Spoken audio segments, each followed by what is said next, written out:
Hi dear students, चलिए आज मैं आप लोग को एन एपिताफ का ऑब्जेक्टिव लेके आया हूं और मैं आपको पढ़ाऊंगा। इससे पहले मैंने आपको एक्सप्लेनेशन पढ़ाया था एन एपिताफ, जिसमें वाल्टर डिलामेर ने एक ब्यूटीफुल लेडी का जिक्र किया था बिकॉज इनके पास कुछ फीलिंग्स, कुछ मेमोरी था।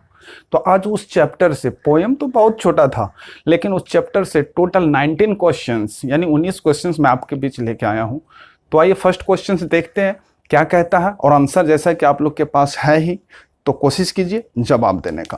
तो पहला क्वेश्चन क्या कह रहा है, एन एपिताफ इज रिटेन बाय। तो मीन्स दैट रिटेन बाय कर, एन एपिताफ इज रिटेन बाय। तो रिटेन मीन्स होता है लिखना। मीन्स दैट ये जो पोएम हम लोग पढ़े तो इसको किसने लिखा है, 4 ऑथर का नाम रहेगा, हमें किसी एक का जवाब देना है। तो जैसा कि हम सभी जानते हैं इस क्वेश्चन का करेक्ट आंसर है वाल्टर डिलामेर। तो इसमें टिक करना है हमें। दूसरा question, Walter de la Mare was born in. तो बॉर्न इन मीन्स जन्म पूछ रहा है कि कहाँ पर हुआ। तो बॉर्न इन के बाद या तो ईस्वी हो सकता है या प्लेस दे सकता है, क्योंकि हम लोग जानते हैं ईस्वी में। तो यहाँ पर ऑप्शन हमको 4 ईस्वी रहेगा, तो उसमें से 1873 में हमको टिक करना है। अगर प्लेस रहा तो कैंट इंग्लैंड में इसका जन्म हुआ था, विलेज का नाम चार्लटन था। तो प्लेस में चार्लटन रहेगा या कैंट रहेगा या इंग्लैंड रहेगा। तो मोस्टली इंग्लैंड होता है, तो इंग्लैंड में टिक करना है। लेकिन यहाँ पर इनके बाद ऑप्शन हमको ईस्वी मिल रहा है, तो 1873 करेक्ट आंसर। क्वेश्चन नंबर 3 कह रहा है एंड व्हेन आई क्रम्बल तो who will remember is written by. तो इस क्वेश्चन को समझिए। तो ये जो लाइन है यहाँ से लेके यहाँ तक, ये लाइन किस पोयम का है?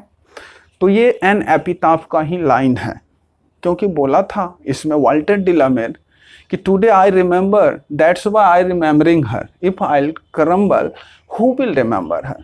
कहने का मतलब था कि आज मैं अलाइव हूँ, जिंदा हूँ, तो मैं इसे याद करता हूँ, इसके टॉम तक आ गया हूँ। इफ आई क्रम्बल, डेथ के जगह पे ये वर्ड यूज किया था, देन हु विल रिमेंबर, तो उसे कौन याद करेगा। तो हम लोग इस पोएम में पढ़े तो इसी पोएम का लाइन है। लेकिन पूछ क्या रहा है कि रिटेन बाय, किसके द्वारा ये लाइन लिखा गया है, यहाँ से यहाँ तक। तो हमको 4 ऑथर का नाम रहेगा। तो सबसे पहले हमको देखना है, जज करना है लाइन को फर्स्ट कि किस पोएम का भाग है, फिर रिमेंबर करेंगे कि इस चैप्टर का ऑथर कौन है, आखिर वही तो लिखा है। तो करेक्ट आंसर क्या होगा, Walter de la Mare. Question number 4, light of step. Step means होता है जान, एंड हार्ट वाज सी।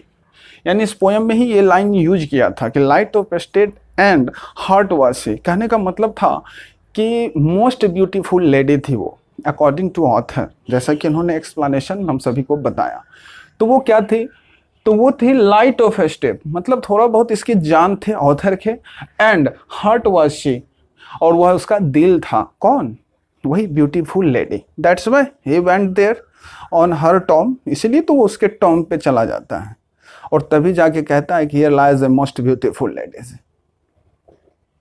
जबकि ब्यूटी पासेज हो जाती है, फिर भी मैं यहाँ इसके टॉम तक आया हूँ। If I crumble who will remember. तो ये लाइन भी लिया गया है इसी पोएम का। तो हमको ये लाइन मोस्ट इंपॉर्टेंट है, बहुत छोटी पोएम है, तो इससे मैंने 2 लाइन लिया है जो कि एग्जाम में पूछा जाता है। ये एग्जाम का पैटर्न है, आप क्वेश्चंस बैंक पलट के देख लो। तो किसी भी क्वेश्चंस को ईजी वे में नहीं लेना है, you have to be a perfect guys. So please kindly request to all guys, poem आपसे याद नहीं होती है, नॉट टू वरी, बट किस पोएम का लाइन है, उसका सेंस क्या है, किस पोएम में हम उसका एक्सप्लेनेशन पढ़ें, इतना तो आप जज कर ही सकते हो। तो ये इंपॉर्टेंस होता है। तो ये लाइन कह रहा है कि इज टेकन फ्रॉम, मतलब ये लिया कहाँ से गया है, टेकन फ्रॉम है। तो मीन दैट क्या, इसके बाद ऑप्शन रहेगा 4 पोएम का नाम। तो हमको किस पोएम में टिक करना है, एन एपिताफ में, क्योंकि एन एपिताफ का ही ये लाइन है। यही हमारा करेक्ट आंसर होगा। फिर नेक्स्ट क्वेश्चन देखते हैं। यार वाल्टर डिलामेर डाइड इन, तो यानी डाइड इन के बाद ईस्वी ऑप्शन है, तो 1956 में हम सभी जानते हैं। Question number 6, an epitaph deals with a beautiful dash. तो यानी कह रहा है कि एन एपिताफ आप पढ़े हैं एक्सप्लेनेशन। तो इसमें जो इस पोएम ऑथर का डीलिंग है किया है, तो विद ब्यूटी, खूबसूरती का जिक्र किया है। तो किसका, लेडी का, ओमेन का या चाइल्ड का। तो ऑप्शन में से हमको टिक करना है द ब्यूटीफुल लेडी। तो लेडी ऑप्शन करेक्ट आंसर होगा हमारा, क्योंकि मोस्ट ब्यूटीफुल लेडी से ये पोएम शुरू ही होता है ना, और इसका तो एन एपिटाफ समाधि लेख हेडिंग है। तो क्या रहस्य है, एक्सप्लेनेशन में हम लोग पढ़ लिए हैं। तो इसका डीलिंग ब्यूटीफुल लेडी के साथ है। Question number 7, Walter de la Mare belong to dash century. तो यानी शताब्दी पूछ रहा है कि ये जो वाल्टर डिलामेयर ऑथर थे ये किस सेंचुरी के ऑथर थे। तो ये 20वीं शताब्दी के ऑथर थे। तो हम लोग को ऑप्शन में से टिक करना है किस चीज पे, 20th century. Question number 8, Walter de la Mare was born in the village of dash in Kent England. तो अब यहाँ पर ऑप्शन खाली है, यहाँ पर हमको करेक्ट आंसर देना है। तो कैंट इंग्लैंड हम लोग जानते हैं कि कैंट इंग्लैंड में इसका जन्म हुआ था। तो किस जगह, किस गांव में, तो वो था चार्ल्टन, इसके विलेज का नाम था चार्ल्टन, कैंट इंग्लैंड। ये तीनों वर्ड आप याद रखो, चार्ल्टन, कैंट इंग्लैंड। तो कैंट इंग्लैंड ऑप्शन में है, बीच से खाली जगह में हमको फिल करना है, तो क्या बचा, चार्ल्टन। तो ऑप्शन से हमें लेना है चार्ल्टन। फिर और अगला क्वेश्चन से देखते हैं। तो देखिए 9 नंबर में क्या कह रहा है कि the tone of the poem, इस क्वेश्चन को पढ़िए, the tone of the poem an epitaph, यानी ऑथर का कहना है कि इस पोएम को आपने पढ़ा तो इसका जो टोन है यानी हेडिंग है वो है एन एपिटाफ, मीन्स टू, इसका मतलब क्या है। तो आपको मैंने 3 ऑप्शन दिया है, तो इसमें से कौन सा होगा जरा सोचो। यदि आपने एक्सप्लेनेशन पढ़ा तो you are able to give the answer. तो क्या इस पोएम में जो कहानी है हैप्पी, खुशी का कहानी है? क्या इस पोएम में जो कहानी है वो रोमांटिक है? तो नहीं, वो मेलनचोली यानी उदासी का कहानी है। मीन दैट क्या ऑथर उदास है, because a most beautiful lady who is dead, जो मर चुकी है, बट ऑथर उसे भुला नहीं पा रहा, उसके कब्र तक चला जाता है। तो हैप्पी में खुश है वो? नहीं, ऐसा कुछ नहीं। तो वो मेलनचोली है यानी उदासी, इसका मतलब ही होता है मेलनचोली। क्वेश्चन ये बहुत अच्छा क्वेश्चन है, बोर्ड में बार बार पूछी जाती है इस तरह के क्वेश्चन, तो आप बीबीआई कर लो इसे। Question number 10, he lost his father at the age of dash.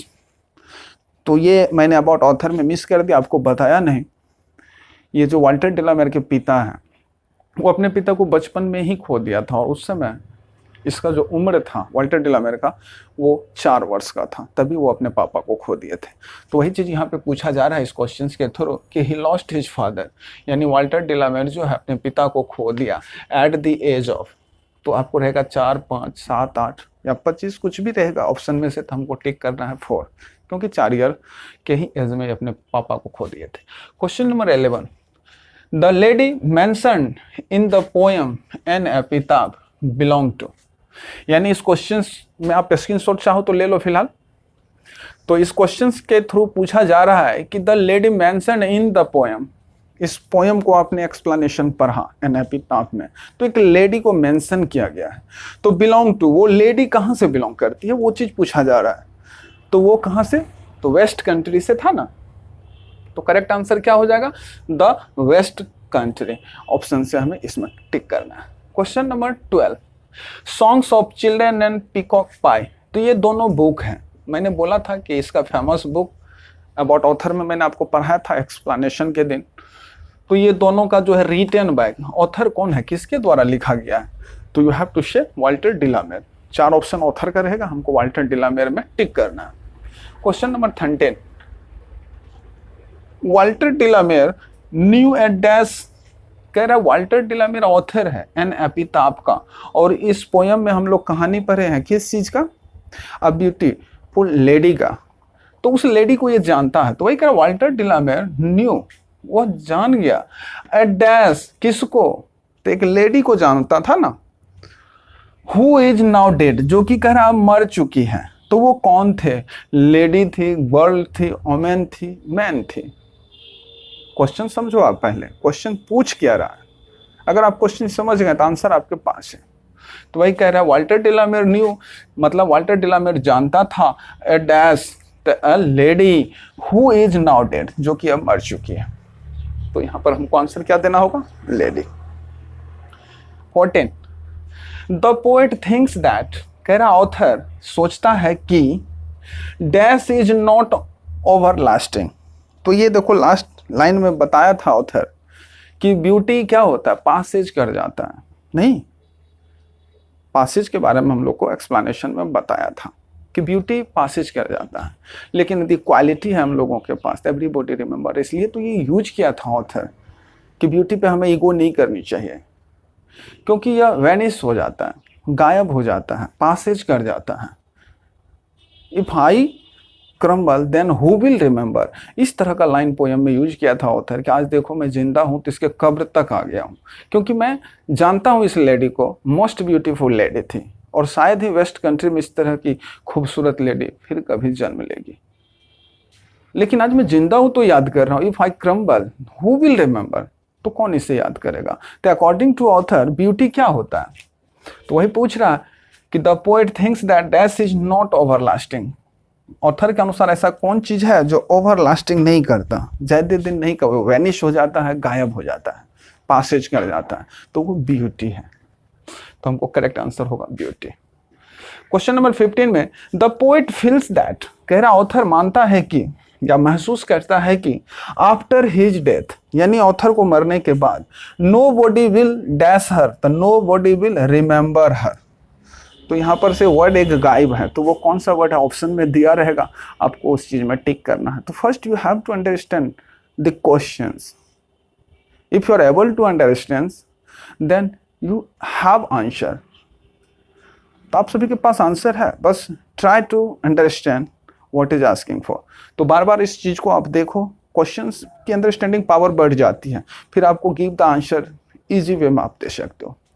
तो इसमें क्या गायब है, यहां से रिमेंबर नहीं, यही ना कहा था कि the poet feels that, author महसूस करता है कि आफ्टर हिज डेथ, यानी यदि आज मैं जिंदा हूं तो उसे याद कर रहा हूं। इफ आई क्रम्बल, तो मतलब क्या कि आफ्टर हिज डेथ, उसके मरने के बाद, नो बॉडी विल रिमेंबर हर, यही ना गायब है, यहां से नो बॉडी विल रिमेंबर हर, उसे कौन याद करेगा। फिर अगला क्वेश्चन देखते हैं।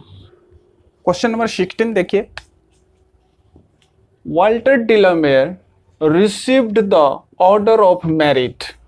क्वेश्चन वहां से पढ़िए, फिर से रीड आउट करो आप। Walter de la Mare received the order of merit, तो ये अवार्ड है क्वीन एलिजाबेथ सेकेंड ने दिया था। हम लोग अवार्ड ऑथर में पढ़े हुए थे कि he is the person who received the award order of merit. तो दिया कौन था, विद क्वीन एलिजाबेथ सेकेंड। तो कह रहा है with queen Elizabeth second in, तो यहां पर ईयर पूछ रहा है, किस ईस्वी में। तो मैंने आपको कहा था कि ये तीनों पॉइंट्स आप याद रखो।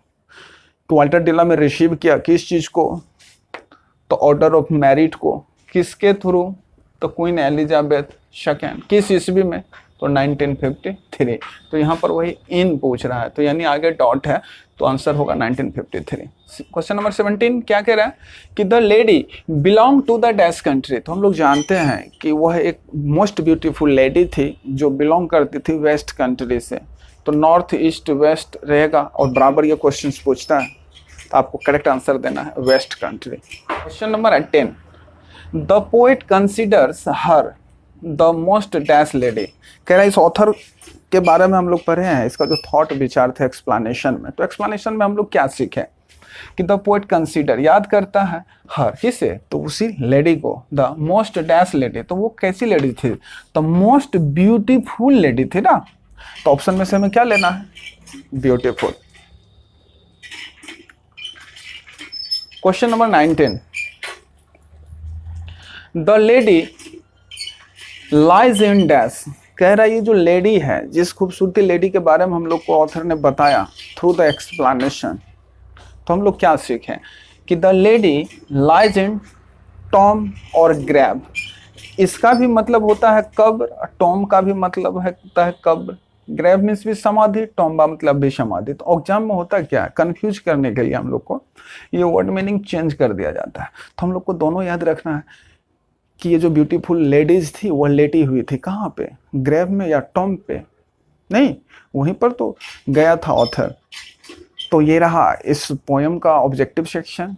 टोटल 19 मैंने शेयर किया आप लोगों के बीच, बार बार देखें इसे। अगर अच्छा लगा हो तो please like, subscribe and share, अपने दोस्तों को भी शेयर करें ताकि वो भी जान सके, पढ़ सके। पोएम तो बहुत छोटा था लेकिन क्वेश्चंस इस तरह के पूछे जाते हैं बोर्ड में, तो आप इसी तरह रेगुलरली बने रहो। लाइक और सब्सक्राइब जरूर करना। Thank you for watching my videos.